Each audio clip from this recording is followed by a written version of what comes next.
vamos chamar o nosso convidado para a conferência de abertura, professor José Jorge de Carvalho, professor titular de Antropologia da UNB, coordenador do Instituto de Inclusão no Ensino Superior na pesquisa do CNPq, proponente das cotas para negros e indígenas e idealizador do projeto Encontro de Saberes, que traz os mestres e mestras dos saberes tradicionais como docentes das universidades. Bem-vindo, José Jorge. Boa tarde, Graciela. Muito obrigado a vocês aí por esse convite tão maravilhoso. Já tomo, de fato, uma fala que dos que me precederam já colocaram muitas das questões que eu avalio do caráter realmente extraordinário desse evento, né? O Carlos Tucano, o pai Renato, mãe Nilce, Bia Nunes, Iranilde, Graciela, o professor Emerson, acho que todos tocaram que nós estamos num momento muito especial ao fazer esse Encontro Raízes.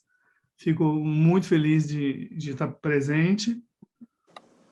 E o que eu pretendo oferecer seria um pouco a experiência do INCT de inclusão, do que foi o projeto Encontro de Saberes, desde 2010, já vão para 11 anos, com ênfase nos encontros de saberes da saúde e da cura, que é o tema por excelência aqui, dos saberes tradicionais da saúde e da cura, como eles devem entrar cada vez mais, né, no nosso sistema geral do Estado, né, dos organismos de Estado em relação às políticas de saúde e cura.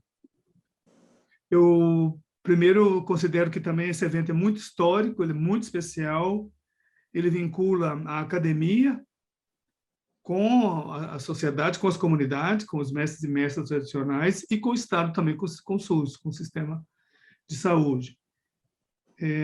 Eu nunca vi, eu não me lembro de ter visto um evento que tivesse 4 universidades públicas articuladas com as comunidades. Eu acho que é uma iniciativa essa maravilhosa do Rio de Janeiro, do Estado do Rio de Janeiro, que eu espero que se torne aí uma referência, um modelo para que se possa replicar em outros estados.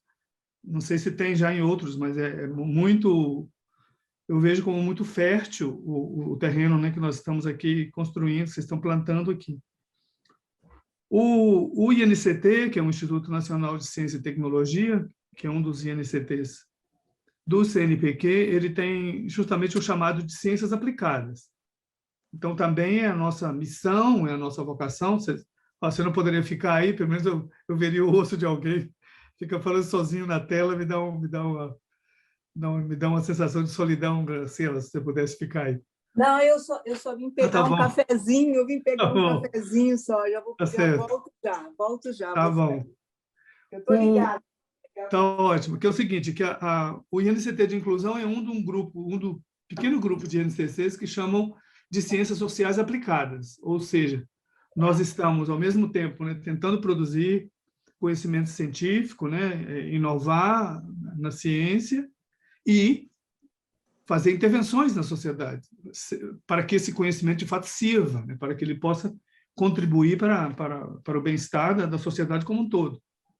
Então, ele é uma articulação de várias redes, por isso é que eu vejo uma conexão aí com raízes, porque no caso do INCT, ele é uma rede, então, dos pesquisadores, que formam a rede do Instituto, em várias universidades do país, ele é uma rede das universidades, onde estão os pesquisadores, em algumas instituições de pesquisa, como o IPEA, antes o IBGE. Ele é uma rede dos mestres e mestras também, que, através do INCT, começam também a se articular, começam a se trocar também entre eles, às vezes entre regiões, às vezes muito distantes do país. Eu vou dar alguns exemplos de algumas mestras e mestres que já circularam em mais de uma universidade. E também uma rede dos estudantes. Os estudantes também começam a acompanhar as disciplinas do Encontro de Saberes e começam também a estabelecer os vínculos entre eles, fazer propostas, né, das suas monografias, das suas dissertações, dos seus doutorados sobre os temas que os mestres trouxeram em sala de aula, e uns visitando comunidades dos mestres, às vezes com estudantes de diferentes universidades se encontrando.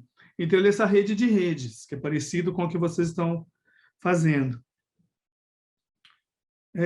E que é que, então, o que eu vejo que é o centro do que eu quero tentar falar aqui. Tentar ser fiel ao fato de que o INCT, por um lado, é produção de conhecimento, então nós estamos na universidade, então eu queria colocar os dilemas que eu vejo desse modelo, como o professor Emerson falou muito bem, desse modelo de formação, nós poderíamos chamar, para ser generosos, limitado, contido, segregado, e, em alguns casos, com todo respeito, obsoleto. Porque talvez a própria segregação de que é só um modelo de ciências, das ciências da saúde, das ciências da medicina, das ciências médicas, que operou durante tanto tempo, perdeu seu contato até com avanços em outras partes do mundo em que as faculdades de saúde também começaram a se transformar. Eu quero dar alguns exemplos desse tipo. Então, na formação, está por trás do Encontro Raízes, está também, para mim, a questão da formação. Uma coisa que eu conversava, por exemplo, para dar um exemplo mais concreto, de como é importante, como é poderoso o mundo das sabedoras e dos sabedores tradicionais de cura e saúde, que eu falava com o André Luiz, né, em relação aos mais médicos, uma iniciativa muito boa que tivemos alguns anos atrás e que perdemos, né? Então, chegaram 11 mil, acho que quase 11 mil médicos, 11 ou mais até, né, médicos que chegaram. Então, a gente acompanhava umas notícias que saíram dizendo assim, médicos estão chegando em municípios do país que não tinham nenhum atendimento de medicina, né, que não tinham nenhum médico. Estranho isso. Como assim? Essas pessoas passaram 500 anos sem nenhum atendimento de cura e saúde? Até que chegasse um médico diplomado na faculdade eurocêntrica? Tinham outras formas, né, de cura e de atendimento de saúde em muitos dos municípios, como tem até hoje. Então, nós estávamos conversando, o que teria sido algo maravilhoso se nós tivéssemos um mapeamento dos mestres e mestras, raizeiras, bezedeiras, né, as remedieiras do Paraná, todas as formas, as mateiras, as parteiras, o mapeamento, né, por estado, por região, e depois o outro mapeamento do Mais Médicos, em que municípios estavam chegando os médicos do Mais Médicos. O que deveriam ter feito? No primeiro momento que um médico, né, cubano ou não, ou de outro país, ou brasileiro, chegasse, os brasileiros, na verdade, também se comportavam como estrangeiros, né? Quando saíam do eixo Rio-São Paulo, que eles não queriam sair de forma alguma. Quando chegavam no município pequenininho, por exemplo, a cidade onde eu nasci, né, que é típica dessas cidades perdidas, que seria no mapa, que não teria supostamente médicos, deveriam saber quais são os especialistas em saúde e cura que nós temos aqui. E estabelecer um vínculo. E trabalharem juntos. Isso deveria ter sido no primeiro momento. E quando os médicos estrangeiros, estou falando dos cubanos, que eram a maioria, mas eu sei que tinha de outros lugares, né? Tinha da Espanha, tinha de Portugal. Quando eles fizeram aqui em Brasília, inclusive, aquele momento lá de imersão para formação, deveriam ter ensinado isso para eles. Vocês vão procurar as raizeiras, vocês vão procurar as parteiras, né? No município sempre se sabe quem são, né, os especialistas, e vão estabelecer diálogos, até para ser mais eficaz a sua presença, para estabelecer, inclusive, linguagem de como se comunicar. Teríamos feito aí um maravilhoso encontro de saberes da saúde, né, a nível nacional. Não aconteceu, mas eu acho que então foi acontecendo o encontro de saberes, estão chegando nas universidades e, se Deus quiser, essa iniciativa do Rio, inclusive, eu acho que ela intensifica muito mais. E aí eu queria lembrar o seguinte, que o Brasil é privilegiado. Até onde dos estudos que eu faço, é impressionante a riqueza dos saberes que nós estamos chamando, né, dos saberes não eurocêntricos, dos saberes tradicionais, podemos chamá-los assim, sem essa palavra ser negativa. O professor Emerson falou disso também. São inúmeros, são milhares e milhares e milhares. Aí eu estava pensando, do mesmo modo que o Instituto, nós estamos procurando fazer na área das artes, na área da cultura, um mapeamento de todas as tradições culturais do país. Isso é um projeto maravilhoso que a gente está desenvolvendo agora. Nós deveríamos estar fazendo um outro mapeamento das áreas dos saberes tradicionais da saúde. Você imagina que universo, que beleza, que a gente colocaria um mapa, a gente poderia encontrar um sistema de ícones com diferentes nomes, as raizeiras, então se for lembrar da raiz, onde estão, né, as benzedeiras, a gente pensaria como seria um ícone para as benzedeiras, as das parteiras, e aí você tem o que eles poderiam chamar mais assim, sincréticos, que é o gigantesco, depois você teria os indígenas, que são vários sistemas, né, como se fossem várias medicinas indígenas. O Carlos Tucano estava dizendo, né, como agora tem lá em Manaus, não sei se eu estou falando depressa demais, agora tem o Centro de Medicina Indígena, né, que são os indígenas do Alto Rio Negro, né, como os Tucano, e Baniwa, Tuyuca, todos eles que estão reunidos, e eles têm, então, no centro de Manaus, né, o Centro de Medicina Indígena, que eles fazem a reza, eles fazem as tradições da medicina do Rio Negro, que é um estilo. Aquilo já seria, por exemplo, assim que você teria a medicina eurocêntrica, e a outra você teria a medicina do Alto Rio Negro. O mundo xinguano já tem outros princípios.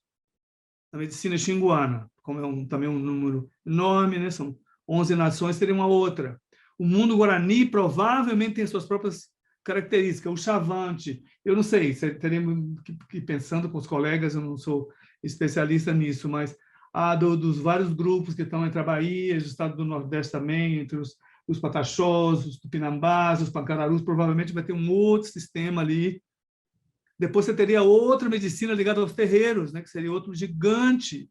A gente faria todo esse mapa, cobriria assim, com as várias faculdades de medicina orais que nós temos e que estão fora da faculdade de medicina escrita das universidades, né?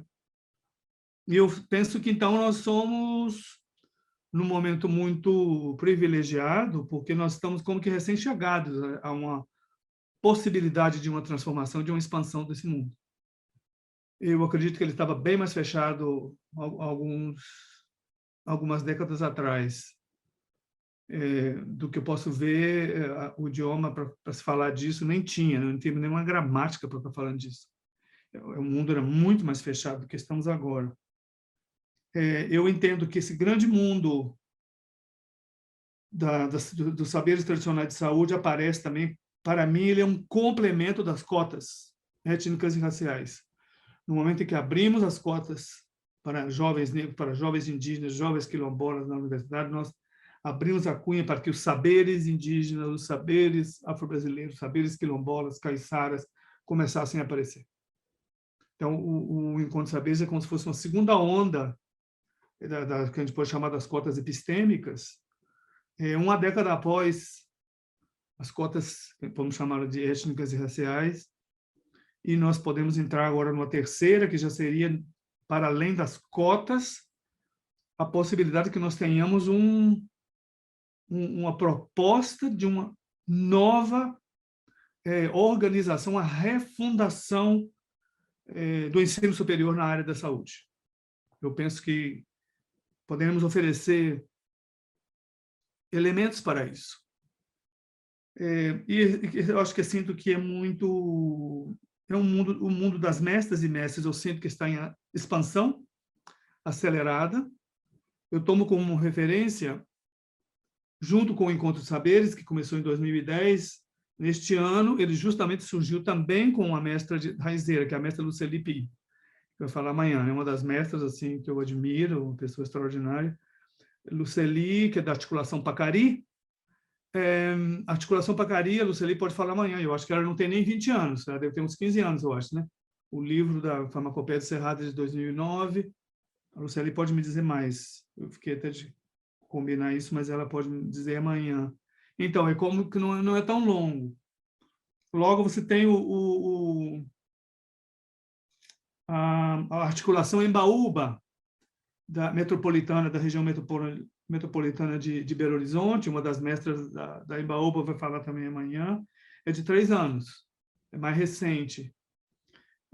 Agora vocês têm o Raízes, você pode formar uma nova articulação. eu estou entendendo que o estado do Paraná, né, tem as remedieiras, né, que foi agora no estado do Paraná, foram em 2 municípios do Paraná, elas são registradas, né, como profissionais, né? É uma transformação também enorme, né? Então, eu imagino que em outros estados estão acontecendo isso. A gente pode imaginar, assim como a agroecologia é nova, também é um movimento em expansão, relativamente recente, o movimento, então, das raizeiras, bezedeiras, mateiras, herveiras, parteiras, vai crescendo, pode ir crescendo nos estados e pode ir crescendo também por bioma.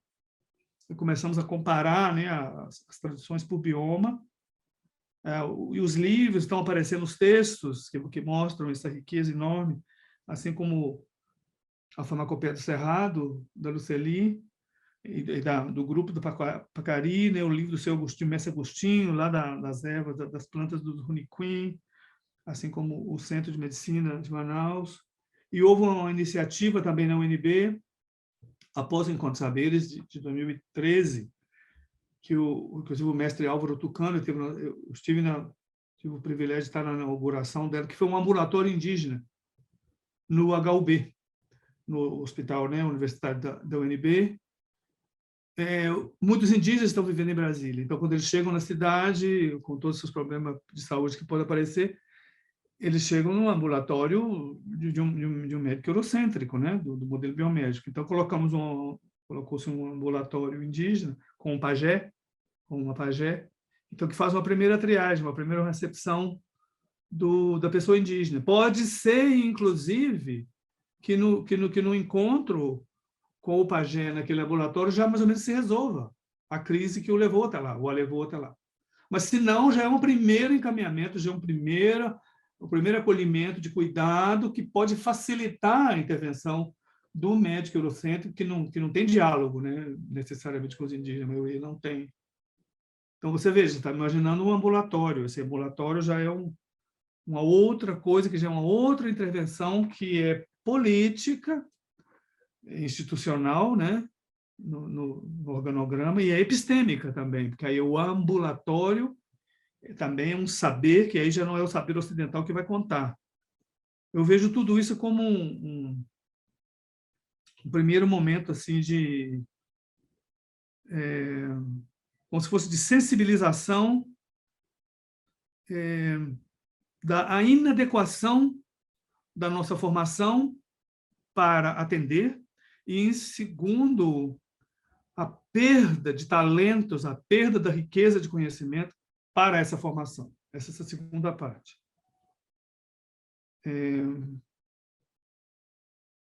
Então, a iniciativa é ótima, que veio do SUS, né, como o SUS, assim, entre a academia, que eu estou entendendo, né, entre a academia e as comunidades tradicionais, e não tradicionais, mas as que têm as práticas, que é formar uma aliança, então, né?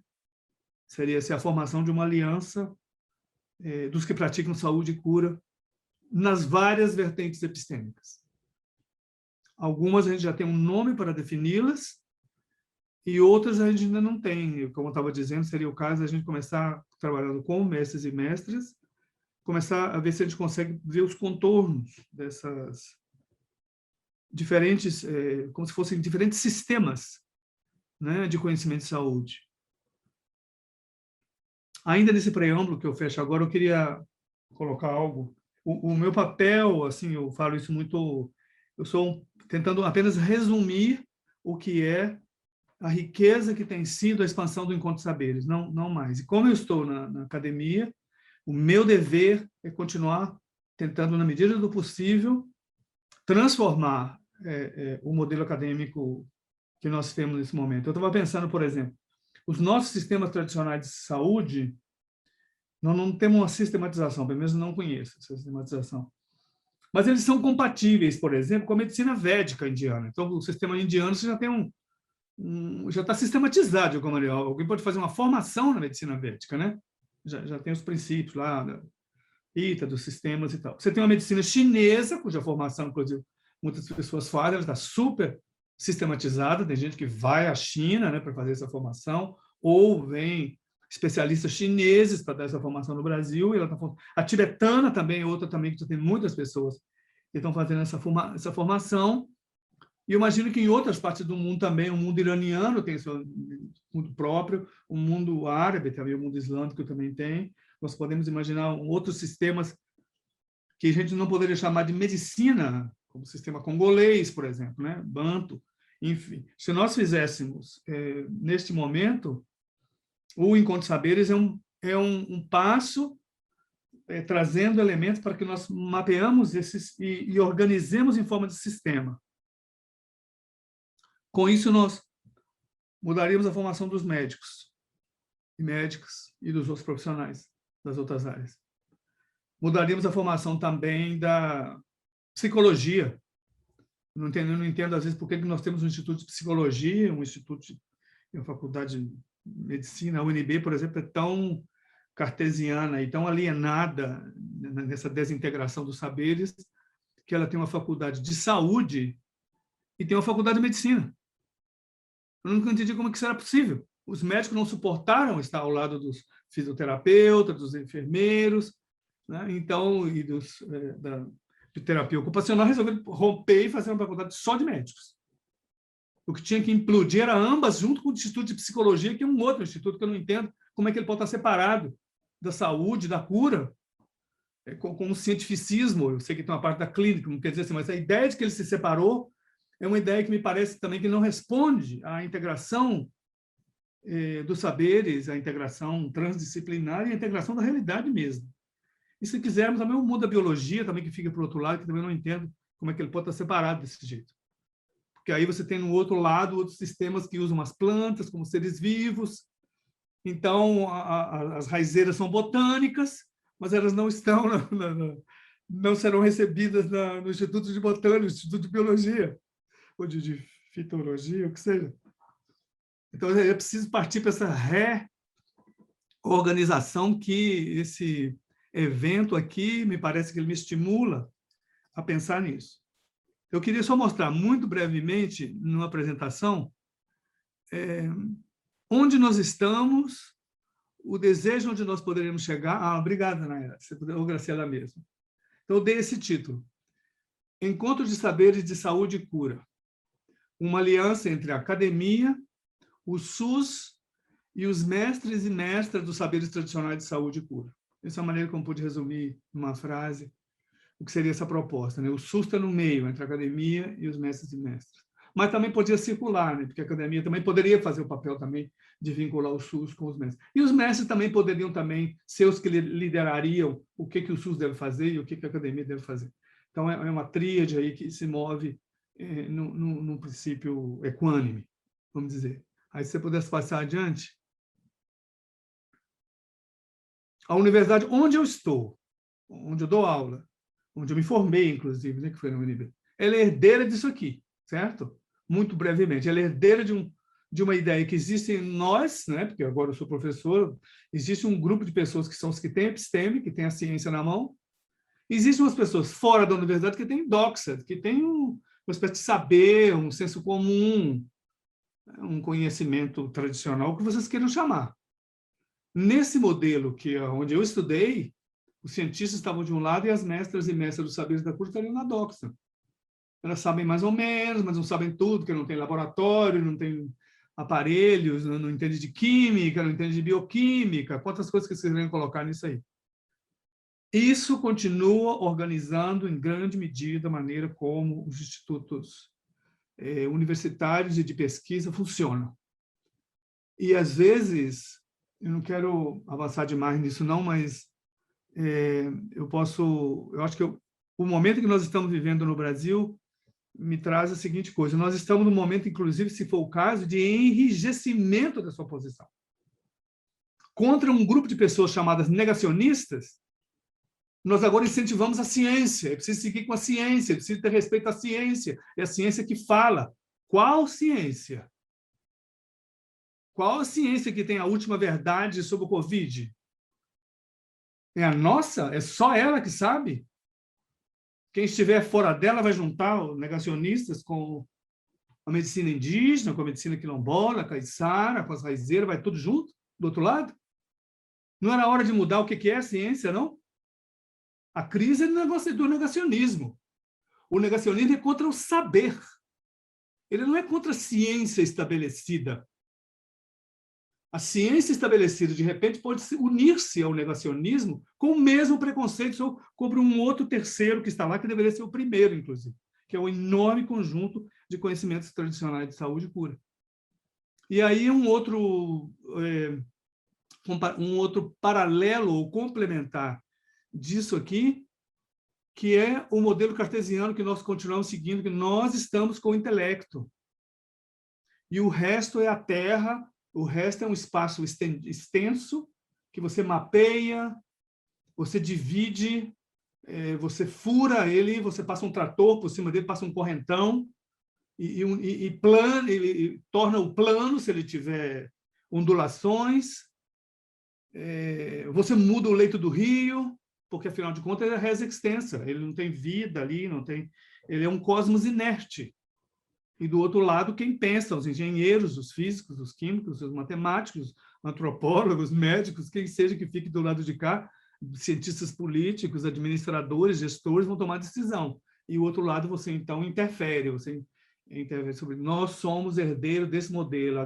A agricultura é assim, a veterinária é assim, a geologia, todos eles funcionam com esse sistema. Se nós passarmos para um outro modelo, que é o modelo, na verdade, dos mestres e mestras tradicionais. Se eu pudesse passar o próximo, Gabriel.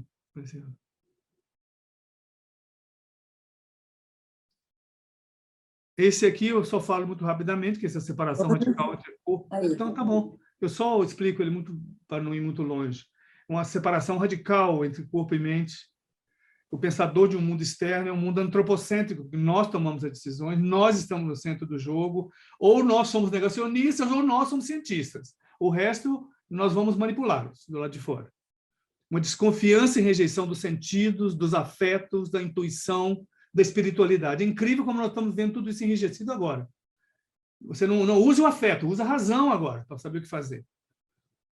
Não usa o sentido, como se os outros não tivessem elementos para nos perceber o que está acontecendo. Uma matematização do cosmos, uma medição e um cálculo de tudo, achando que a solução sempre virá por algum tipo de ciência e tecnologia moderna que vai solucionar todos os problemas, seja do desenvolvimento, retomada de algum tipo de desenvolvimento que nunca sabemos direito o que é, e essa separação radical entre um sujeito e um objeto que você estuda. Nós não estamos envolvidos nisso. Os administradores, os gestores não estão envolvidos. Os políticos não estão envolvidos. Esse é mais ou menos, e os acadêmicos também não estão envolvidos. Esse é mais ou menos esse modelo, e se você pudesse passar o próximo, aí nós estamos chegando mais perto, que é o que eu estou chamando das epistemologias dos cosmos vivos. Todos que falaram, o pai Renato, Carlos, todos estão falando de um cosmos vivo. Mãe Nilce está falando de um cosmos vivo.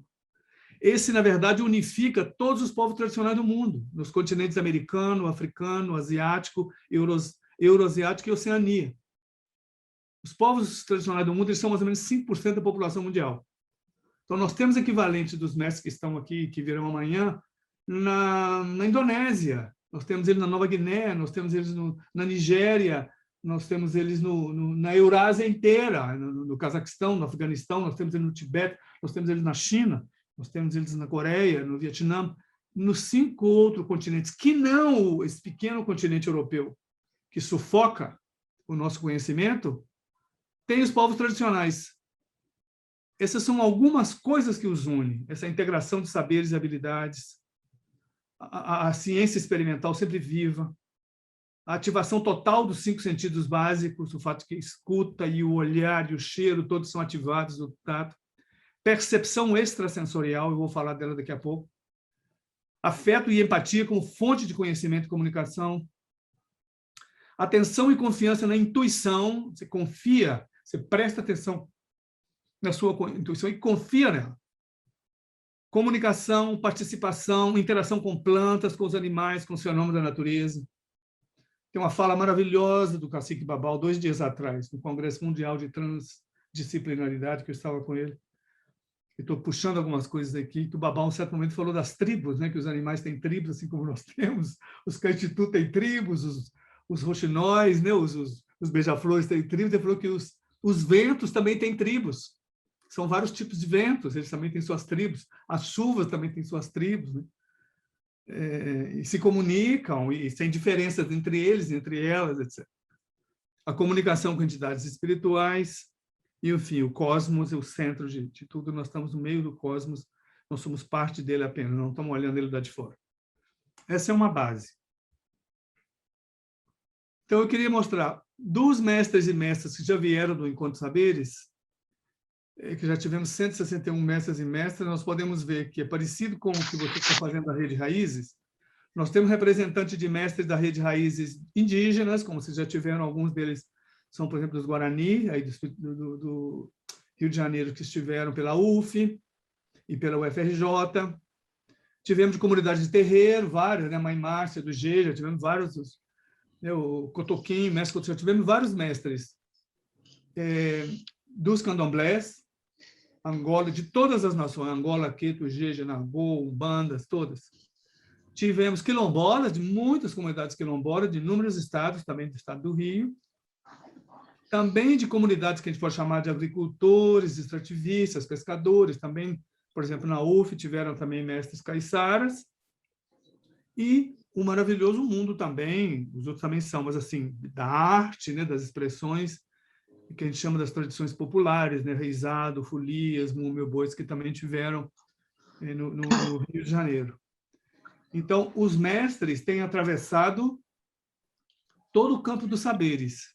E, em geral, quase todos os saberes, assim, a gente poderia chamar assim, os gêneros, né, dos saberes, lá na ponta, especializações, tocam a saúde e a cura. Tocam o cuidado, tocam o acolhimento, tocam alguma coisa parecida com um diagnóstico, tocam alguma coisa parecida com um encaminhamento de cura. Pode ser pela dança, pode ser pela música, pode ser pelo artesanato, sempre toca os elementos da cura. E nisso que eu digo, então, que isso é uma riqueza extraordinária que nós temos. Tomara que nós sejamos capazes de transformar nos nossos currículos para que esses saberes formem a próxima geração. Pode ir um momento adiante? E como são pessoas transdisciplinares, a gente pode ver, por exemplo, que uma mãe de santo, como pode ser a Macota, que é do Ialê, pode ser a mãe Nilce, que estava aqui, também juntam os saberes, todas integram os saberes. Se não se quisermos, por exemplo, a mãe de santo, você poderia ser o saber espiritual, seria o saber principal dela, não podemos classificar, né, se quiséssemos assim. Mas, por outro lado, como ela também entende de manejo de plantas que curam, a maioria delas, e também fazem disso uma farmácia, uma medicina, uma psicologia, podemos inverter.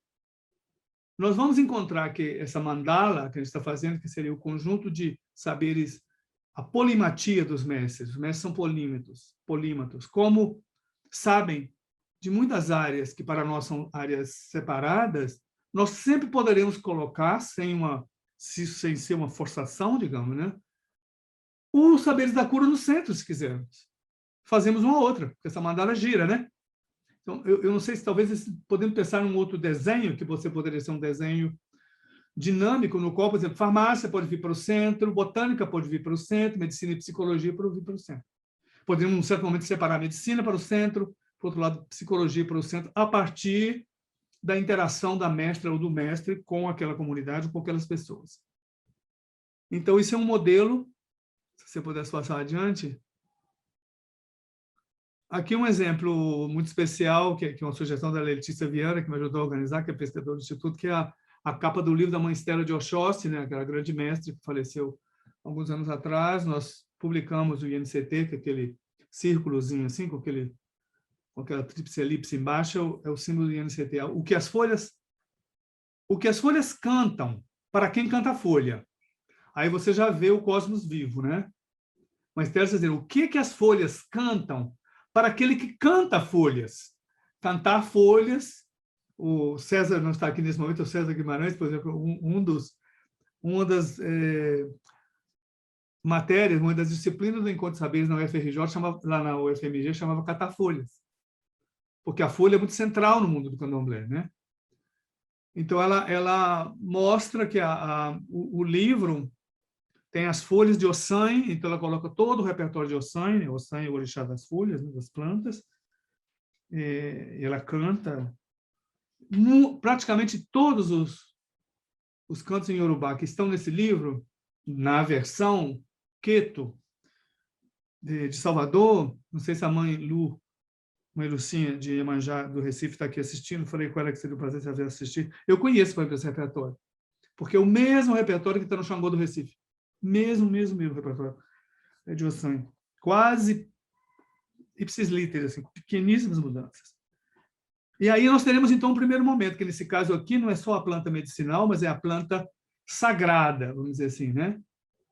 Há muitas raizeiras, você poderia defini-las como aquelas que conhecem minuciosamente o poder medicinal das plantas, e aí fazem os chás, fazem as tinturas, fazem os vários procedimentos com as diferentes plantas, enquanto que aqui também um ênfase mesmo no caráter sagrado, a própria sacralidade de estar a planta, né, dentro do terreiro, que ela está ali viva, trazendo a energia daquele orixá com o qual ela está vinculada, né? Seja a corana branca, seja a planta de Oxum, seja a espada de Ogum, seja as diferentes plantas, o Riosan, as diferentes plantas vão estar aí. Pode passar, é só um exemplo de como o candomblé se conecta com o mundo das raizeiras, né? Aqui um outro exemplo de um pajé, que é muito parecido, mas aí no qual o pajé também pode ser um outro tipo de utilização das plantas e outro tipo de utilização da natureza, diferente, às vezes, da raizeira e diferente também do Mãe de Santo ou do Pai de Santo, né? Seria assim, o mundo xamânico, que também tem também o caráter polímico, no qual a botânica, a farmácia, a psicologia e a medicina também entram, mas entram outros componentes, que aí no caso do candomblé podem não entrar, e no caso das raizeiras também pode não entrar. Aí, se você puder passar adiante. Aqui eu queria fazer uma lista das mestras e mestres, algumas delas, e mostrar as fotos de algumas, e colocar o seguinte, que sem um planejamento, sem que tivesse sido esse pelo menos da minha parte, né? Quando abrimos o Encontro Saberes em 2010, se existe uma área que não parou de crescer, é a área dos mestres e mestres da cura. Isso reflete, para mim, assim, para mim são tipo umas 3 áreas assim, que dominam assim, muito, né? A área que é uma área espiritual também, porque a espiritualidade atravessa todos os estilos de cura, né? E de práticas assim, de acolhimento e de saúde dos povos tradicionais. A mestra Japira, tinha uma conversa com ela, de Coroa Vermelha, da Bahia, né? Nós vamos publicar o livro da mestra Japira, vou mostrar uma foto dela. Tive uma conversa com ela 2 semanas atrás, com o companheiro pelo Victor, que está escrevendo um livro sobre ela. Só uma coisa, Japira, eu vou mostrar uma foto. Algo maravilhoso, porque ela classifica em 5 tipos de plantas que ela conhece, o poder medicinal, e ela fala das plantas que estão no asfalto, as outras que estão na restinga, as outras que estão perto da areia, as outras que estão no monte, na floresta. E da maneira como ela vai falando, a impressão assim, que como se fossem residências, né? Como eu estou em Brasília, a Graziela está aí no Rio de Janeiro, agora nós estamos em cidades diferentes, né? Nós somos iguais e diferentes, somos diferentes porque estamos em cidades diferentes, cada uma tem um clima, cada um tem um ambiente. Então, as plantas, elas estão nos seus ambientes, assim, ela não é a pata de vaca abstrata, né?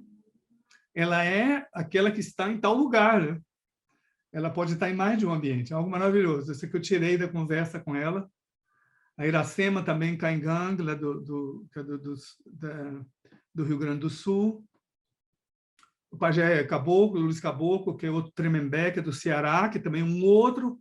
Aí ele está como se fosse assim, para mim é como se fosse um outro sistema, né? Diferente do sistema da Japira Pataxó, que ele está lá no mundo nordestino, a tradição indígena lá é outra. São vários. Se você pudesse passar adiante a outras, essas que estão no campo indígena, né? Aqui, as que estão... Mapulu, por exemplo, a Mapulu, que é a mestra Kamayurá. Eu vou mostrar também uma foto da Mapulu, né? A Mapulu, ela é parteira e é pajé, ou seja, ela é o equivalente que seria para nós de uma médica, assim, né? Ela não é raizeira. A ideia que a gente tinha aqui, em alguns sistemas, a parteira, a raizeira e a benzedeira costumam estar juntas, né? Geralmente quem é parteira também em um sistema, por exemplo, o sistema da Embaúba ou da Pacari, é muito comum que sejam parteiras raizeiras e benzedeiras. A Mapulu, como pajé, ela pode benzer, mas lá no Xingu, espero que eu não esteja falando, que não esteja confuso, que não esteja caótico demais. Está dando para acompanhar, Graziela? Não sei. Que é o seguinte, quando eu falo da Mapulu... Professor, está ótimo, está dando para acompanhar, sim. Tá bom, obrigado. Porque na Mapulu eu vou introduzir uma outra coisa aqui, que é o seguinte.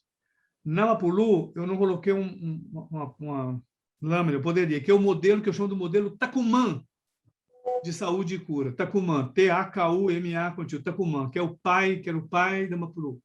Camaiorá. Tacumã Camaiorá foi um dos grandes pajés da história do Xingu.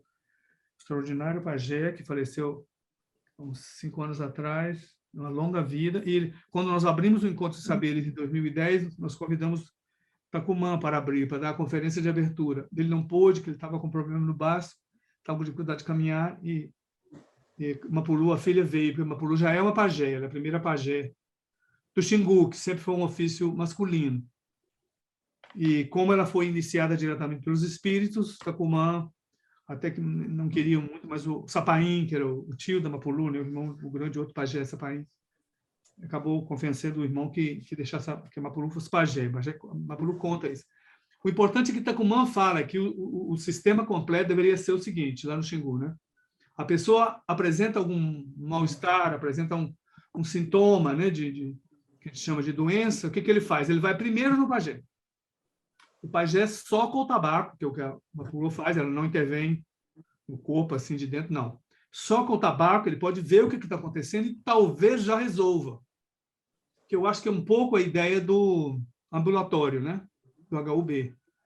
Só a pessoa recebendo já pode. Então, ela, Mapulu ou um outro pajé poderia resolver. Se, na leitura do tabaco, ela poderia ver que existe um problema no corpo que precisa de outra intervenção. Ele iria para o raizeiro ou raizeira, os especialistas em raízes da tradição xinguana, né? De raízes. Então, por exemplo, Raul, que é o esposo dela, que é o Ayola Piti, ele é um dos grandes raizeiros. Ele e o irmão Tunuli. Mapulu não trabalha com as plantas, Raul trabalha. Então, Raul pode então dar o remédio e que pode solucionar, então, a partir da intervenção da pajé. Agora vem uma intervenção das raízes e soluciona a crise, a pessoa volta a um equilíbrio. Se ficar claro que não só as raízes dão conta, então vai para o médico alopático ocidental, que está lá. Então, nós teríamos como se fossem 3 ambulatórios. Necessariamente, lá no Xingu, você passaria primeiro pelo pajé, porque você tem um ofício do pajé. E ele lê o que está acontecendo com o espírito, com toda a energia da pessoa. Aí passa para raizeiro e depois, se for o caso, em alguns casos, passa também para o médico alopático. Mas não começa só com o médico alopático, começar a receitar. Pode não precisar disso. Então, esse é um exemplo de um modelo possível, que seria o modelo para Tacumã. A Faculdade de Medicina poderia ter esse modelo, por exemplo. Aí eu acho que eu só, com ele, acho que aqui eu estou só mostrando como são muitos, se pudesse só passar para, esses aqui são todos, nas várias universidades, são guaranis, caiovás, são runiquins. Dos quilombolas, nós temos também vários. A mestra Luceli, que falará amanhã, né? Não preciso falar muito dela, é uma das lideranças da Associação Pacari, né? De Plantas Medicinais do Cerrado, é a grande conhecedora das plantas do Cerrado.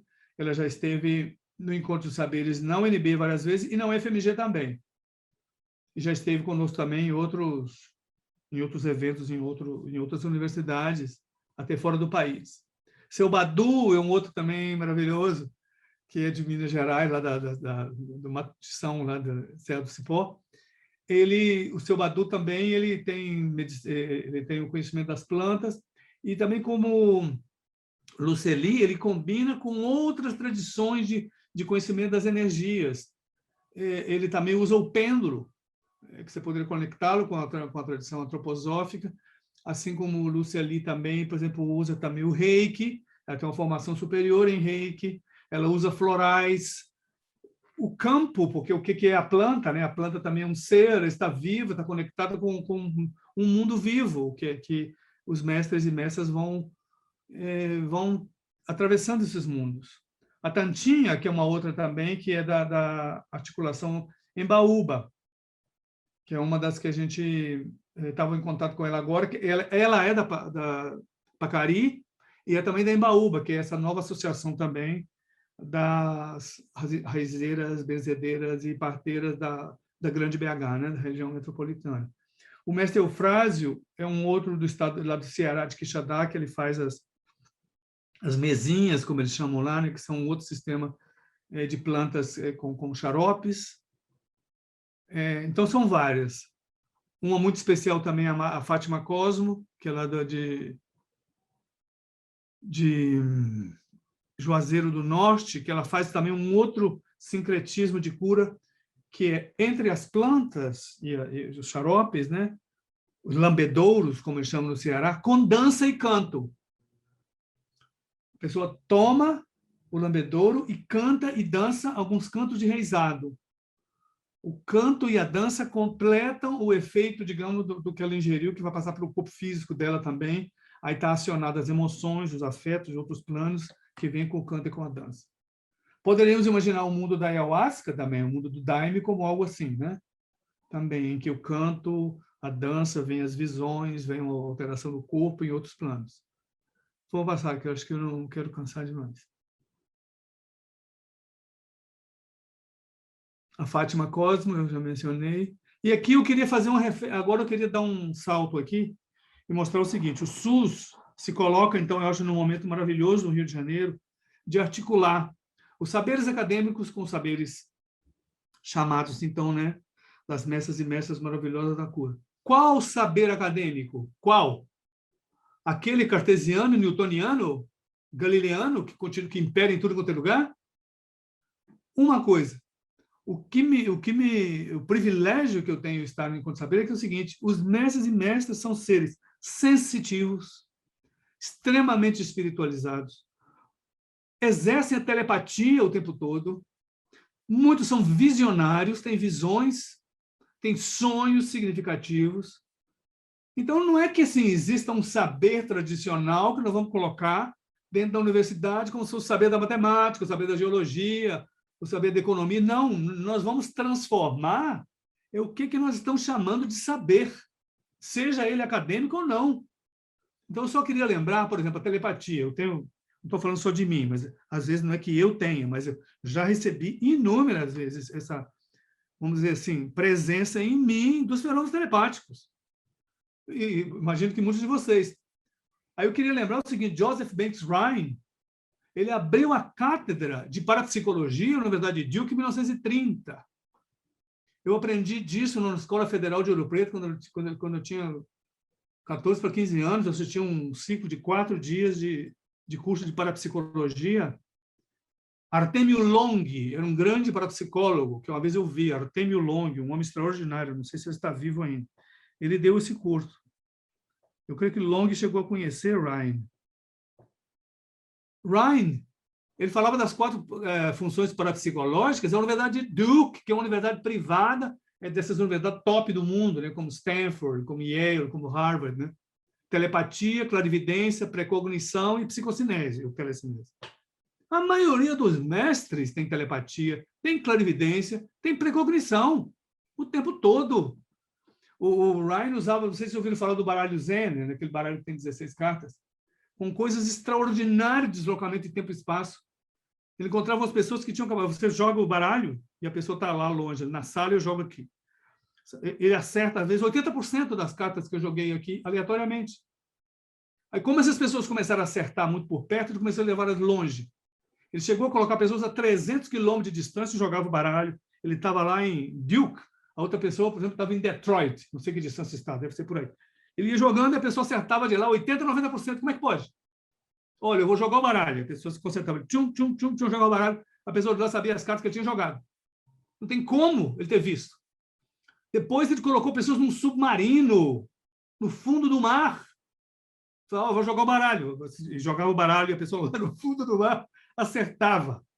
Depois ele jogou o baralho e pediu a pessoa um mês depois. Eu joguei o baralho no dia tal. Qual foram as cartas que eu joguei? A pessoa sabia. Então ele conseguiu mexer com o tempo e com o espaço. Isso numa universidade eurocêntrica. com métodos eurocêntricos. Jung, no famoso texto de Jung sobre sincronicidade, que é outro fenômeno que ocorre com ele o tempo todo com o mundo dos mestres, está cheio dos fenômenos chamados, né? São fenômenos de conexão significativa acausal, como Jung diz. São dois fenômenos isolados que têm significação um com o outro, mas não existe nenhuma causa que os une. Aí ele citou Rhine, no texto desde 1952 sobre a sincronicidade, que é um texto que ele escreveu junto com um dos grandes físicos teóricos, um dos gênios do século XX, que foi Wolfgang Pauli, né? Ele citou Rhine, Jung seguia as teorias de Rhine. E agora eu coloquei pela primeira vez, eu estou falando isso aqui, eu não estou querendo, eu falei eu aqui, porque eu assisti isso. Em 1971, eu fui assistir um curso de lógica simbólica no ITA, Instituto Tecnológico de Aeronáutica, preparatório para um congresso internacional de lógica que eu assisti. Eu não sei por que apareceu um senhor dando a seguinte conferência, sobre a sensibilidade das plantas. Então, esse senhor, eu vou precisar saber, olhar nos meus apontamentos, como era o nome desse senhor. Não sei como é que alguém convidou ele para falar lá. Ele diz o seguinte, que houve um assassinato nos Estados Unidos, num banco. Um homem entrou dentro de um banco, assaltou o banco, na hora da saída tinha um cara, ele matou um cara ainda perto da porta do banco e fugiu. Aí eles procuraram mais de 20 suspeitos, não encontravam um homem de 1,75 m, branco, de meia idade. Então, tinha não sei quantos, não encontrava essa pessoa. Aí, um dos parapsicólogos resolveu fazer o seguinte, ele pegou duas plantas que estavam dos dois lados da porta do banco e levou essas duas plantas para a polícia, lá onde eles estavam fazendo aquela identificação, né, que você vê, né, e o outro não vê que você está sendo visto, né, com a luz, e colocou um por um, fiquem aí parado aí. E ele percebeu que as plantas modificaram completamente o seu comportamento quando o assassino apareceu. Ele fez super medições hipersensíveis com aparelhos e as plantas começaram a tremer de um modo completamente anormal. Fizeram isso várias vezes. As plantas sempre mudavam quando aparecia o assassino. Então, eles perseguiram a história daquele assassino, foram atrás e conseguiram desvelar que aquele era o assassino. Eu ouvi, nunca entendi isso. É a primeira vez, quantos anos depois? 40 anos depois, que eu menciono esse fato, porque consegui colocá-lo dentro de um sistema no qual ele fez sentido para mim agora. Rupert Sheldrake, alguns de vocês podem conhecer, que ele é catedrático de biologia, um eminente biólogo, um eminente cientista, da Universidade de Cambridge, né? Uma das universidades do imperialismo acadêmico do mundo. Poucas coisas são menos... Não existe... Poucas coisas são mais eurocêntricas do que Cambridge, né? Não sei quantos milhares de prêmios Nobel lá dentro e tal. Ele que é o autor da teoria da ressonância mórfica. E Sheldrake é um grande defensor da telepatia. Ele tem um livro com esse título, Cães que Sabem a Hora em que Seus Donos Voltam para Casa. Então, ele fez isso. Várias pessoas que tinham um cão que sempre voltava 6, 6h30, que na hora que... Aí o cão estava esperando na porta. Aí falou assim, muda, chegue lá às 2h30 da tarde. 2h10, o cão estava na porta esperando ele chegar. Inverta, volta às 10h30 da manhã, o cão estava na porta. Volta agora às 10 da noite, o cão estava na porta. Então, as estatísticas que ele vai fazendo é que os cães sabem perfeitamente a movimentação dos seus donos na hora que eles estão voltando. E além do cheiro, né, além da possibilidade, vamos dizer, dos 5 sentidos do cão ser ativado. Então, ele é um defensor da telepatia em Cambridge. Então, você vê que nós podemos mover, né, as nossas faculdades, né? E aqui um eminente colega meu, Eduardo Tosta, o professor de imunologia da UNB, ele é o catedrático, ele é o professor aposentado titular da cadeira de imunologia da UNB. O Tosta, faz anos que ele faz esse tipo de pesquisa. Ele pede um grupo de pessoas, 12 e 12, que eles dão um copo para essas pessoas beberem com água e pedem às pessoas que rezem na água, no copo. Então, ele coloca em duas salas, né? 12 copos, pessoas rezem. Um grupo reza na água, outro grupo não reza na água. Distribui aquilo e entrega para os pacientes do HUB, do Hospital Universidade de Brasília. Não diz para os pacientes qual é o copo cuja água foi rezada e qual não foi. E aí ele vai vendo que aquelas pessoas que beberam água do copo, da água que foi rezada, voltam para casa mais cedo. Tem melhoras significativas e os outros demoram 3 dias, elas demoram 2 dias. Então, ele estuda o efeito da oração em um copo d'água, e ele seguiu uma metodologia da Universidade da Califórnia. Então, eu estou mais ou menos concluindo, dizendo o seguinte: para mim, o desafio que nós temos, eu estou falando entre a academia, né, e o mundo... A União Soviética, talvez para terminar, eu não coloquei aqui também, sempre teve muitos estudos do que a gente chama do extrasensory perception, né, da percepção extrasensorial. Sempre foi uma grande força da União Soviética fazer. Eu já estou terminando. Sensitivos, eles sempre seguem muito aos sensitivos. Mas eu não creio que eles tenham dialogado com os mestres e mestras, assim, como xamãs, por exemplo, como sensitivos. Geralmente são um pouco como o mundo do Joseph Banks Ryan. O que eu quero dizer é, Eduardo Tosta se conecta com o espiritismo, ele é espírita. Eu faço aqui uma homenagem também ao Tosta. Ele é espírita, ele faz cirurgias espirituais, tem uma casa espírita. Então, digamos, ele puxa o espiritismo para dentro, então, do sistema de saúde e cura. O que eu quero dizer é, nem Ryan, Jung também porque não chegou a fazer essa prática com ele, né? E Sheldrake, ele ficou na Índia, no ashram, mas, e nem os russos, eu penso que é o seguinte: o encontro de saberes, já um pouco terminando, Ryan era o cientista, Jung era o cientista, Sheldrake é o cientista, Tosta é o cientista, os cientistas russos são os cientistas. Do outro lado estão aquelas pessoas com os poderes extraordinários que não estão no lugar de cientistas. Estão no lugares que têm um poder que não cabe dentro do mundo estabelecido e que cabe aos cientistas desvendar que habilidades são essas. Então, eles não romperam, para mim, no nível, a relação sujeito-objeto. E no caso aí da oração na água, eu não quero fazer críticas, eu não vou entrar nessa metodologia disso. Só apenas lembrar o seguinte, que Ryan começou isso em 1930. Nós já temos 90 anos de estudo de telepatia, pelo menos. O que eu quero dizer para meus colegas, para todo mundo, o mundo dos mestres são telepáticos. A telepatia agora vai entrar na universidade com a presença dos mestres. A clarividência vai entrar. A oração vai entrar. Os mestres oram, eles são clarividentes, têm precognição. Então, o encontro de saberes dialoga com todas essas iniciativas, que muitas delas são de cura. Desculpe, eu fiquei falando da telepatia, da clarividência, mas ela é utilizada na cura por muitos mestres e mestras. Mapulu vê processos. Muito dos pajés veem processos. Eles veem, ou seja, eles estão na clarividência. E, às vezes, estão na precognição e avisam o que pode acontecer para que a pessoa mude de rumo. Percebem antes, pela telepatia, o que traz a pessoa. Muitas mães de santo e pai de santo também fazem. E aí eu até falo da mãe Lu, que é o seguinte: então, você tem vários tipos. Você queria, para não ficar confuso, eu quis, talvez, colocar coisas demais, então, você vê 2 coisas só. Queria colocar. Plantas.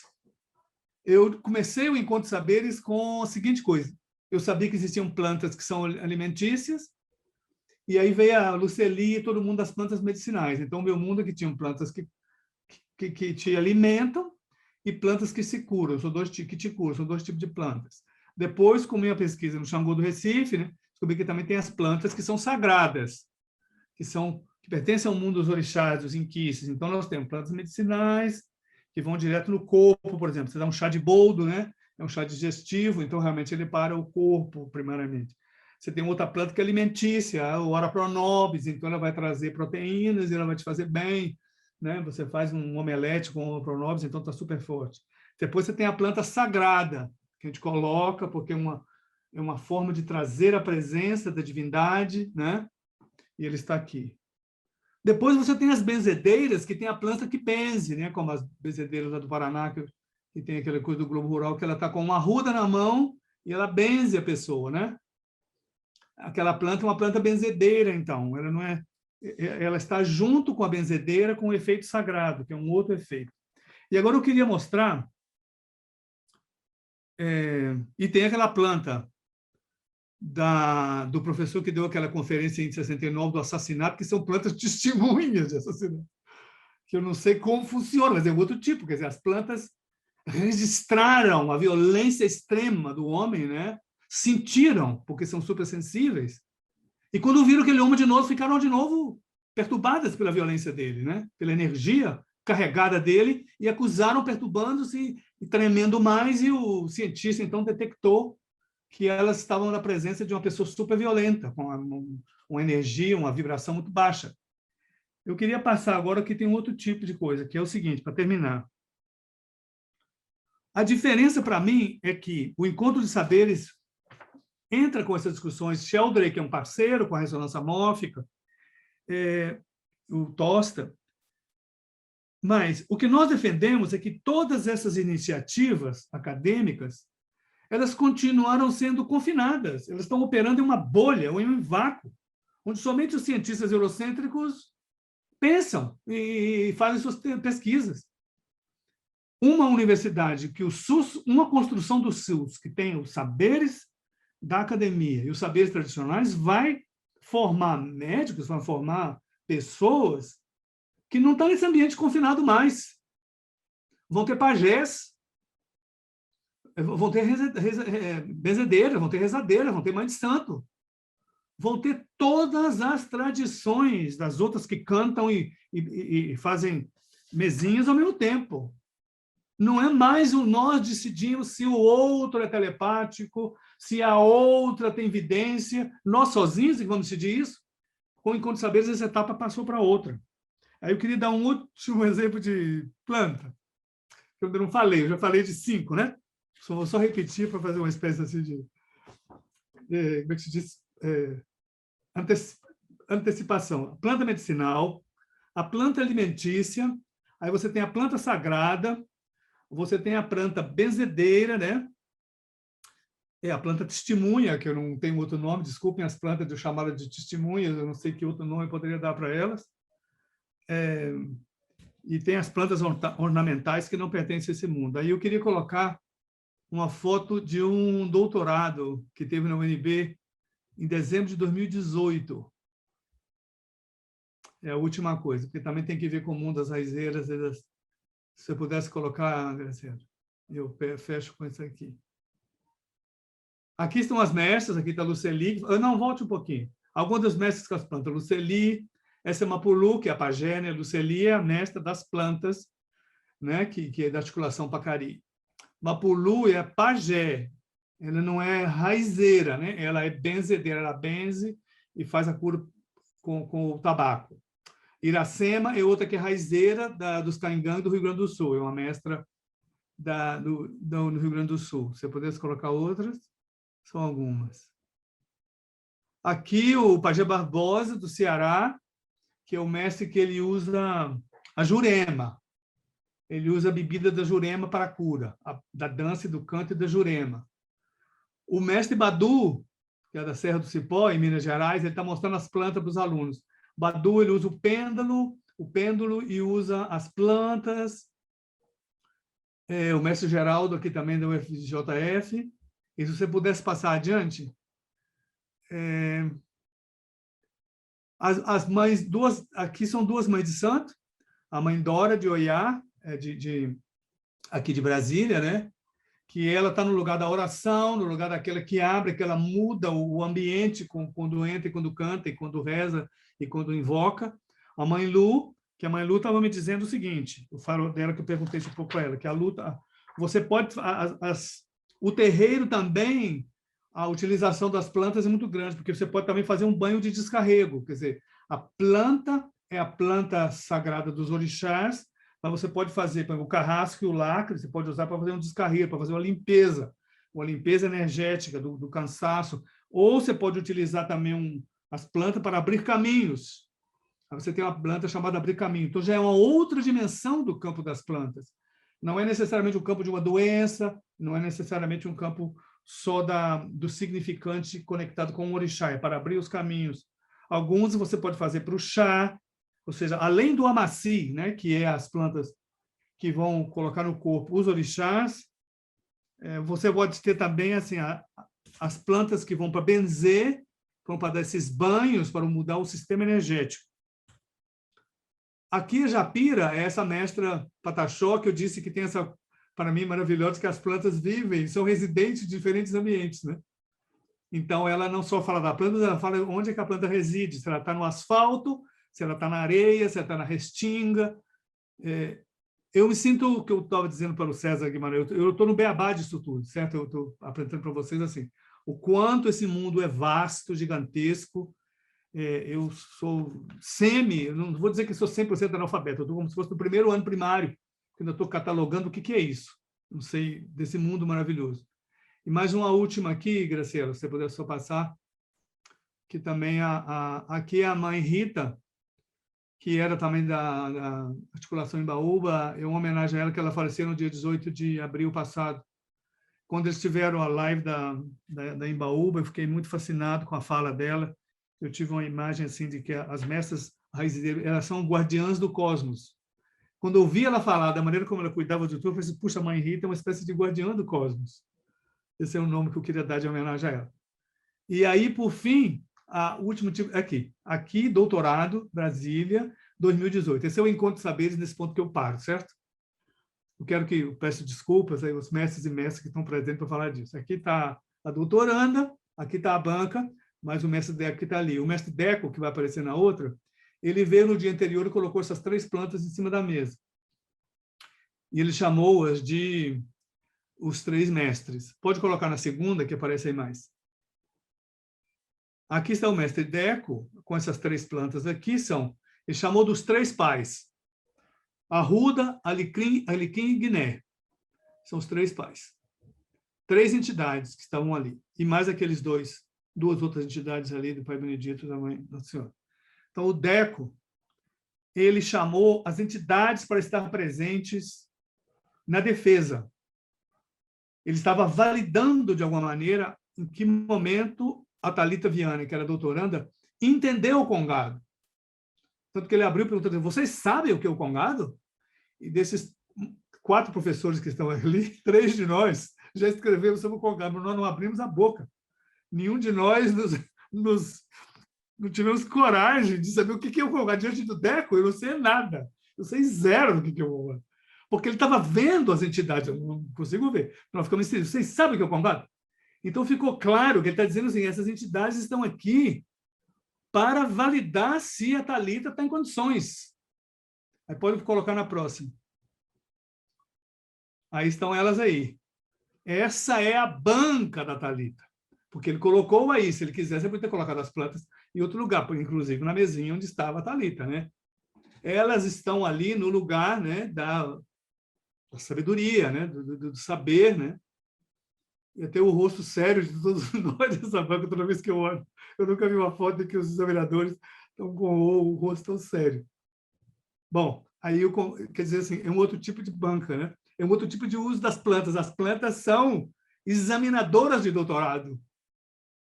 Nunca vi essa situação antes, foi a primeira vez que ocorreu. Ele que tomou a decisão de trazer essas 3 plantas, nós o convidamos para estar na banca, e antes de dizer, os mestres virão nas bancas também, não só virão dar aula, eles participarão das coorientações, participarão dos exames de seleção das bancas. Sim, mas não só os mestres agora vêm para as bancas. Outros seres não humanos também vêm para as bancas.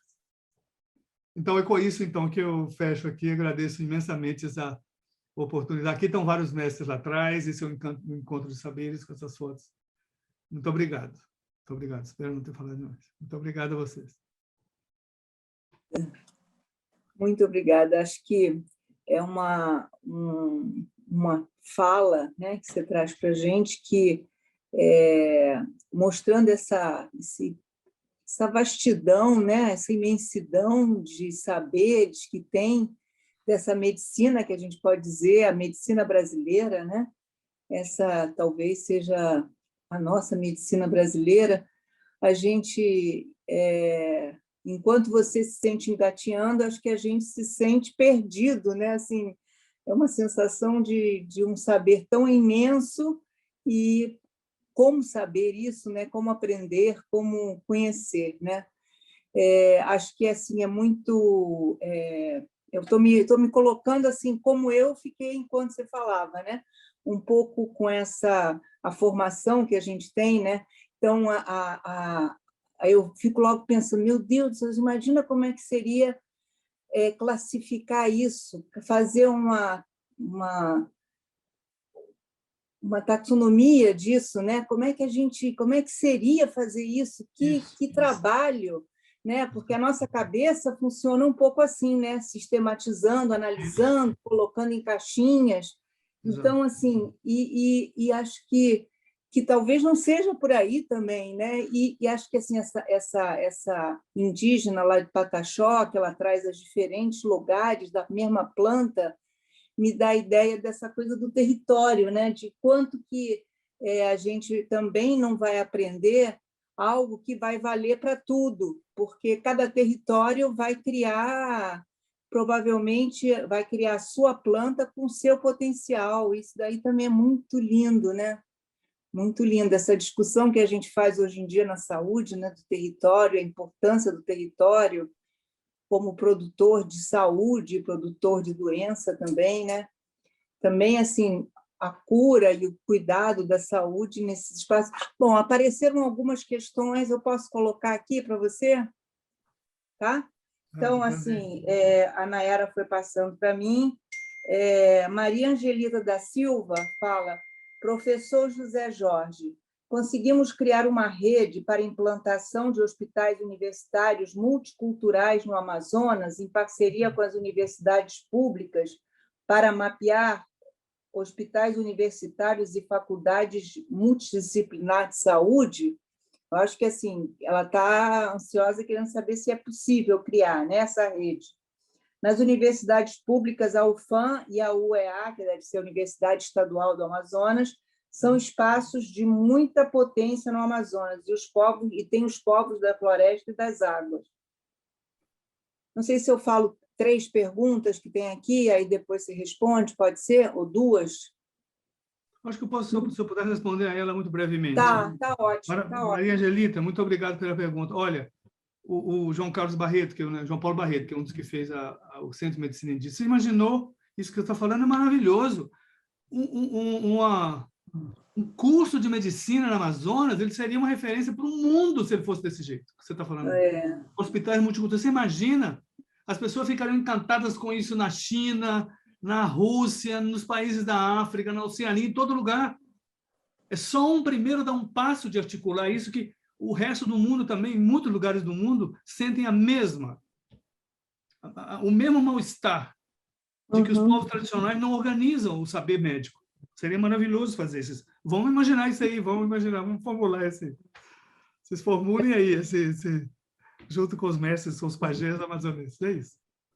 Então, Gabriel Cailô que fala, Cailó, não sei. Bom, muitas informações tradicionais são válidas e não são reconhecidas, infelizmente.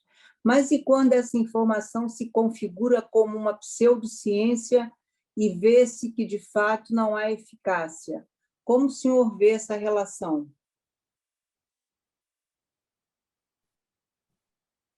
Informação tradicional, está falando, né? Sim. Você podia ler de novo? Pois não. Muitas informações tradicionais são válidas e não são reconhecidas, infelizmente. Mas e quando essa informação se configura como uma pseudociência e vê-se que, de fato, não há eficácia? Como o senhor vê essa relação? Tá. Pode ler umas 3, né? Talvez seja melhor, né?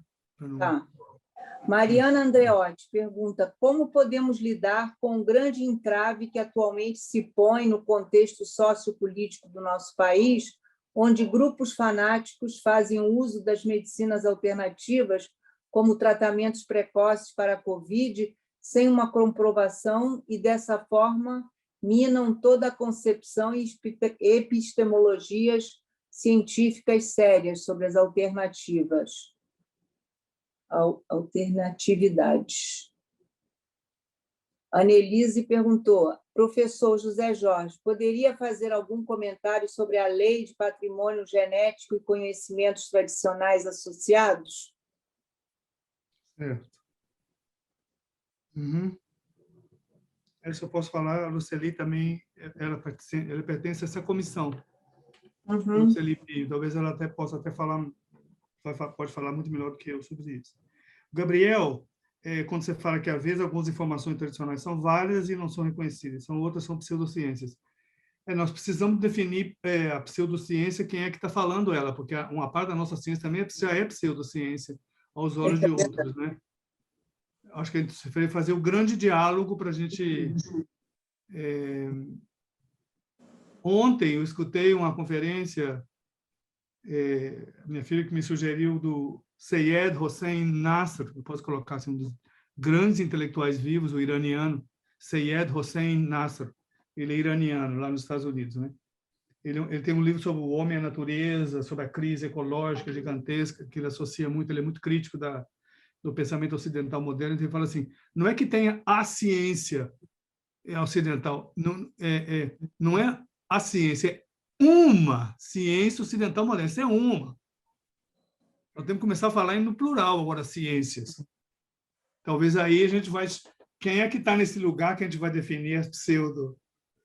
Né? Uhum. Então, pode valer. Algumas das nossas ciências são pseudo aos olhos dos outros. A Mariana, a segunda, né? Os fanáticos, Covid. Mariana Andreotti, eu pensaria que essas pessoas que estão receitando, provavelmente estão receitando sem os mestres e as mestras. Eu não vejo que eles estão em contato com mestres e mestras, até porque eles odeiam quilombolas, eles odeiam indígenas, eles odeiam povos de terreiro, né? Eles odeiam os povos tradicionais. Quem é que eles estão com... Não vejo que eles tenham diálogo com mestres e mestras. Então, não sei se são os saberes, de fato, dos mestres e mestras. Não sei. Gostaria de saber que mestres e mestras estão em conexão com essas lideranças políticas do país. Não conheço. Conheço ninguém que eu saiba. Annelise, a lei de patrimônio genético, isso é uma grande discussão, que a Luceli fala. Recentemente tem uma lista, né? É uma pilhagem. Isso é um campo... Isso é um campo de poder muito grande, a pilhagem em cima dos nossos conhecimentos tradicionais. Tem alguns que me dizem que eles pegam a planta e trazem a planta para fazer os procedimentos, mas a pessoa com quem eles estão conversando não vê qual é a árvore de onde eles tiraram a planta, justamente para preservar, né? Luceli pode falar disso melhor, porque ela está uma luta lá com a questão da partilha de benefícios. Isso é uma luta política que não está só no Brasil, mas eu sei que já patentearam várias coisas nossas, né? Acho que o cupuaçu, pata de velho lá no Peru, né? Tem vários. Isso é um processo.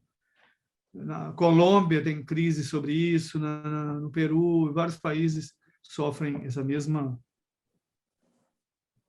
mesmo ataque das multinacionais da Big Pharma.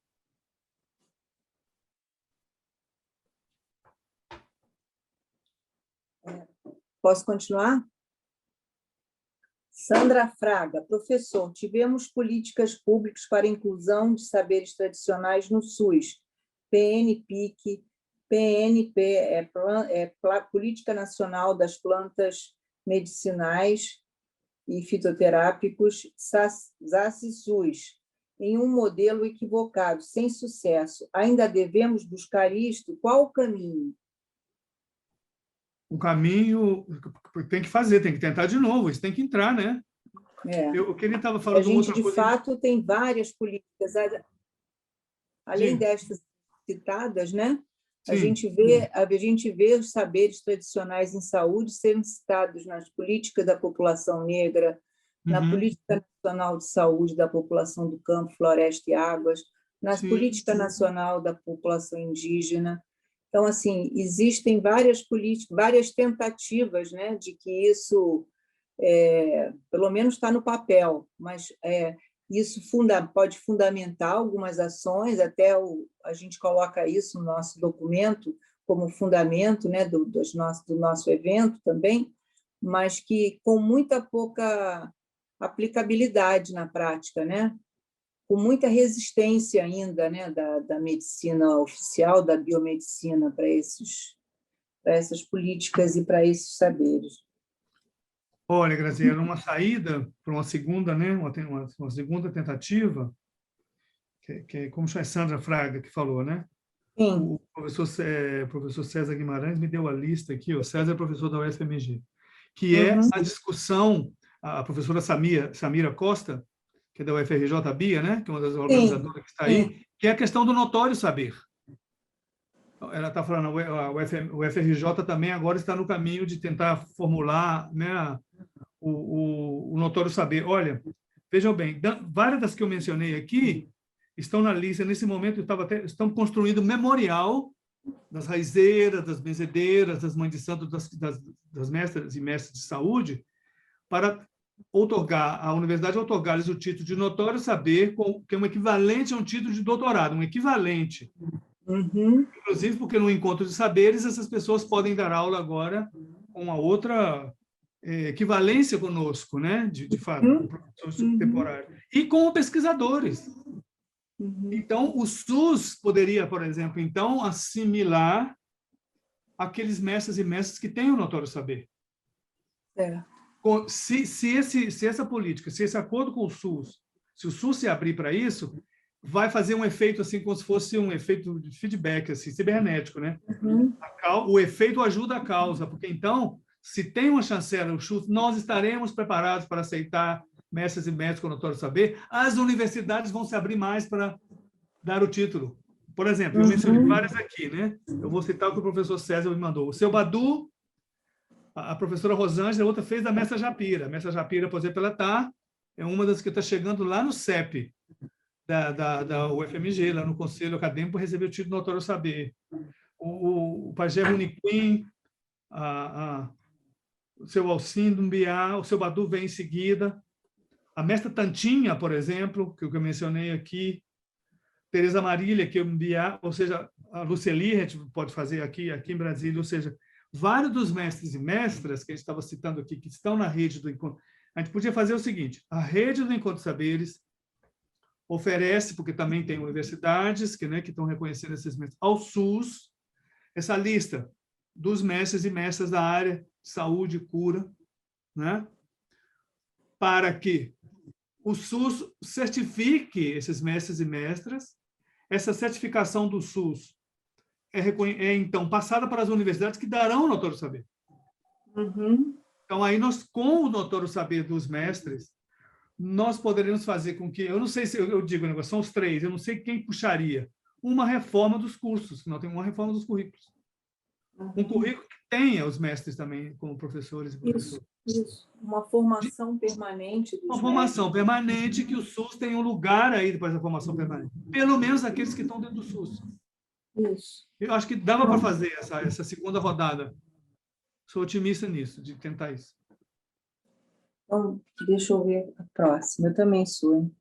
Vitor André Martins de Miranda. Como você vê o papel dos mestres na retomada à experiência sensível como parte fundamental dos saberes de cura e cuidado? Qual seria a contribuição das mestras e mestres no ensino nos cursos de saúde? Acho que é um pouco o que a gente falou também. Na retomada à experiência sensível como parte fundamental dos saberes.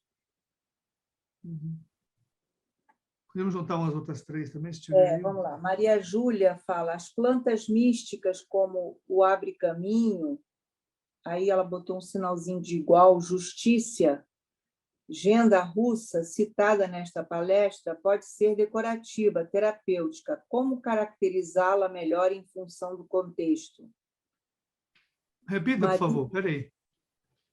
Ela falou uma palavra espanhola, essa Maria Júlia, ela deve ser Maria Júlia, não, o nome dela é Maria Júlia Pereira Espina, pode ser Maria Júlia também, não sei. Pode ser. Mas essa planta, ela existe, Rustícia, ela é, inclusive, um remédio homeopático. As plantas místicas, como abre caminho, igual Rustícia. Ah, sim. Justiça, né? Certo. Genda russa, Justiça Genda russa, citada nesta palestra. pode ser decorativa ou terapêutica. Como caracterizá-la melhor em função do contexto? Certo. E uma terceira? A terceira, como essas informações podem Quem ser... fala? Desculpa, Marília Lopes. Como essas informações podem ser socializadas enquanto os currículos da educação ainda são eurocêntricos? Como essas informações podem ser socializadas enquanto os currículos da educação são eurocêntricos?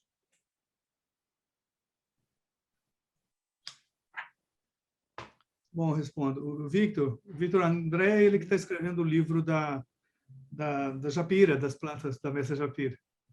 Que ele está agora na frente. Victor, a experiência do sensível, quer dizer, retomar na formação. Eu também acho, eu acho o seguinte, a gente tem que tranquilamente ver o quadro todo, né, sem se deixar oprimir pelo tamanho dele, pela escala dele, porque nós não somos onipotentes, mas de primeiro ver, né, procura ver assim, integralmente. E depois a gente vai colocando o nosso grãozinho de areia, vendo que avançando na medida do possível. O Vitor está dizendo o seguinte, a formação, uma nova formação, né, médica ou de saúde, vai passar por uma nova corporalidade, acionar o corpo de uma maneira que ele não é acionado. O corpo, né, nesse modelo newtoniano, cartesiano, Fritjof Capra discute isso brilhantemente lá no ponto de mutação, né, naquele capítulo sobre o modelo biomédico. Para mim, é praticamente um dos melhores, que já é de uma geração, já é de 40 anos, né, que é um corpo que é embotado, né, do sensível. Tudo você vê através de microscópios, agora com o computador, você vê através de aparelho, tudo são próteses, né? Não é um corpo que fenomenologicamente se conecta com o corpo do paciente e está aberto a ver, a escutar, a tocar, muito com a parte sensível muito enfraquecida. Todos nós que vamos nos médicos, infelizmente, sentimos essa frustração, né? Em muitos médicos, não todos, mas muitos médicos são robotizados. É um corpo pouco sensível. Então, aí, o que o Vitor está dizendo isso é um desafio que vai ter que ser enfrentado lá no início, no primeiro ano, no primeiro semestre do curso, assistindo aula com os mestres, que vão modificar esse corpo, vão tocar esse corpo, vão puxar esse corpo para ficar expressivo, para captar o mundo e não se encolher ali dentro. Então, é um desafio, isso é uma mudança profunda no modelo curricular que ele está envelhecido. Tem várias pessoas no Brasil repensando isso, né? O Naumar Almeida Filho, né? Professor Naumar, né? Que pensa um novo currículo, são muitos que estão pensando isso. Então, eu concordo com o Vitor, tem que tocar o corpo, sim, não é só assim o conhecimento, né, intelectual, está certíssimo. Até através do corpo que vai vir a telepatia, vai vir as outras, né, as sincronicidades, as visões, não é isso? As intuições, então estão no corpo. Mas, Rúlia, as plantas místicas, você estava dizendo assim, são decorativas e terapêuticas dependendo do contexto. Olha, eu acho que também, Júlia, não é Rúlia não, porque é justiça, eu acho que isso tem que ver é toda uma pedagogia que vai mudar. O Instituto, ele tem plantas dentro do Instituto, porque a mestra Luceli colocou lá, né, 9 plantas para proteger e organizar o Instituto. É muito comum que em algumas salas de aula, não só na UNB, no Encontro Saberes, que já está em 15 universidades, né, os mestres e mestras intervêm na sala de aula, naquele espaço morto da sala de aula. O que fez o mestre Deco? Ele trouxe aquelas plantas, né, ele trouxe os três pais para a mesa. Aquilo virou um outro espaço. Eu diria também, Júlio, que aquelas 3 plantas ali eram plantas também que tinham um efeito místico, porque elas podiam também estar dizendo algo para a plateia, para quem estava assistindo a defesa. Então, tem, sim, diferentes... No Amazonas vai ser de um modo, como a Angelita estava falando, no Nordeste vai ser de outro modo, no Sul vai ser... Eu acho que isso é muito para o contexto. Os diferentes mestres vão ficar intervindo, trazendo essa dimensão mística todo o tempo, como no candomblé está o tempo todo também, né? Eu acho que, sim, isso é contextualizado. Não é um currículo que vai ficar uniforme, não. Isso vai variar, eu acho, muito de uma situação para outra. A Marília pergunta como essas informações são socializadas enquanto o currículo é eurocêntrico. Não, acho que o Encontro Saberes é isso, né? A gente vai aumentando o número de universidades, porque cada mestre que chega, ou mestra que chega, começa a socializar e lentamente nós começamos a ter uma geração de estudantes. Você já sabe que já são mais de 3.000 estudantes que já assistiram aula do Encontro Saberes, que assistiram aula com mestres. Já é um número significativo, quase 1.000 de pós-graduação. É um efeito, né? Então, você vai havendo um efeito. Elas são socializadas na presença dos estudantes, o que inspira alguns a continuar. É pequena escala, eu admito que é pequena escala. Mas ela vai ter um efeito que eu chamo de irradiação. Ela vai socializando por irradiação. Aquele ou aquela que assistiu uma aula conta para outras pessoas e se transforma, né, e conta essa transformação para outras. Então, essas informações vão circulando.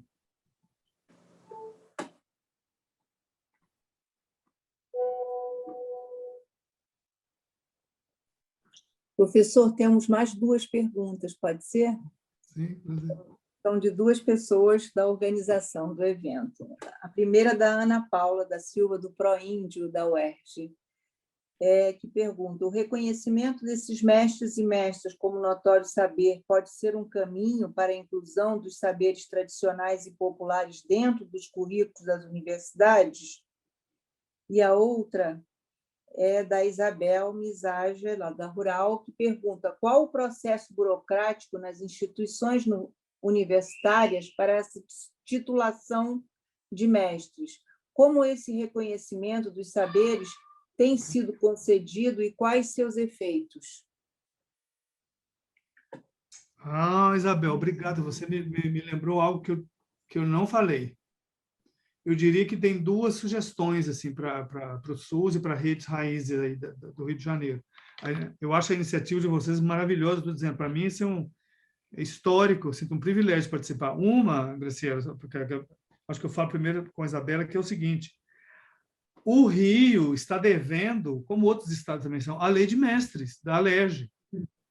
Tem 5 estados, né, que é o Ceará, Rio Grande do Norte, Paraíba, Pernambuco e Alagoas, que tem a lei de mestres, que é uma bolsa, né, vitalícia dada aos mestres e mestras do estado, né, os mestres dos saberes tradicionais. O Ceará é o que está mais na frente, que tem o maior número de mestres titulados. Depois Pernambuco, esses 5 tem. Bahia, por exemplo, já aprovou a lei, mas nenhum governador nunca sancionou a lei, porque você tem que abrir uma rubrica, né, para pagar aqueles mestres, fazer um concurso, um edital de titulação. Eles fazem, o Recife faz, a Mãe Lu, por exemplo, está concorrendo agora nesse edital. O Ceará, todos eles fazem. O Rio de Janeiro, com essa variedade dos povos tradicionais, a variedade de mestres, é hora de pressionar. As 4 universidades podiam pressionar agora a Alerj, para a Alerj a sancionar uma lei de mestres. Uhum. Isso é um ponto, Isabel, eu acho que isso é importante, porque a lei de mestres já é um primeiro ponto importantíssimo, até para o SUS. Aí passa para o governador. Se a Alerj aprovam a lei de mestres dos mestres do Rio de Janeiro, fica pressão para o governador sancionar essa lei. E aí você tem todo ano mestres do Estado e mestras do Estado titulados. Isso é um ponto. Isso ajuda o que a Ana Paula está falando em relação do Proíndio, ela está falando em relação, por exemplo, ao UERJ, que você tem o notório saber. Um ajuda o outro. Na verdade, no Ceará, onde isso começou, foi exatamente assim. O Ceará já tinha dado os títulos de mestres para uns 58 mestres e mestras do Estado pela Secretaria de Cultura do Estado. E vocês poderiam seguir o modelo cearense via UERJ. O que acontece? Então, a UES, que é estadual do Ceará, o reitor, né, que tinha relações também porque nós fizemos o Encontro Saberes lá, ele tomou a mesma lista de mestres que a LESE, né, que a Assembleia Legislativa do Ceará, acho que é a LESE, tinha titulado, e falou, bom, eles serão mestres do notório saber em cultura popular, são doutores em cultura popular. Então, ele titulou 58 de uma só vez. Nós fizemos um filme, até um vídeo desse maravilhoso evento de 2016, em Limoeiro do Norte. Um evento, assim, para mim, uma revolução, a maior revolução das universidades brasileiras foi esse evento. Então, poderia ser assim. Eu não sei o que vem primeiro, Ana Paula. Talvez até, eu não sei como é que anda a LERJ, o governador, aí é um mundo complexo do Rio de Janeiro que eu não saberia. Talvez as universidades podiam, já que tem a iniciativa da UFRJ do Notório Saber. Eu estou sabendo que a Fluminense também está querendo colocar o Notório Saber em pauta. Dá o Notório Saber para os mestres, você faz uma mudança de currículo com muito mais firmeza. Uhum. Você tem mais base para a discussão de uma mudança curricular. E para a inclusão deles no SUS, né? A inclusão no SUS. Formação dos profissionais. Pode ser. Talvez, então, eu modifico. Eu não sei se a LERJ seja o melhor caminho por agora, mas aí vocês aqui avaliam. Esse que você está dizendo, a inclusão no SUS via. É bom, né? Mas é bom, então, saber, procurar o Ceará para entender melhor como é que foi esse caminho, né? Isso. E exatamente. Ver como é que a gente faz. Acho que isso é uma ótima... Bom, deixa eu ver se ela perguntou. A Isabel, então, você respondeu. Então, respondeu os dois, né? Acho que sim. É. Então, gente, acho que a gente acabou por hoje. Eu vou convidar, vou agradecer demais, professor, foi ótimo, foi maravilhoso ouvi-lo mais uma vez, é sempre uma alegria para nós, para os nossos corações, para nosso desejo de construção dessa rede, ver toda a experiência e tudo que já foi feito aí pelo seu caminho. Muito importante mesmo. Muito obrigado por todos, acho que todos nós da comissão organizadora desse evento agradecemos a sua presença, agradecemos a presença de todos que estiveram na mesa de abertura e convidamos para a gente continuar amanhã. Amanhã, 13h30, começamos com uma mística, Pataxó, depois temos as rodas de conversa, tá? E com vários mestres, cada roda tem vários mestres.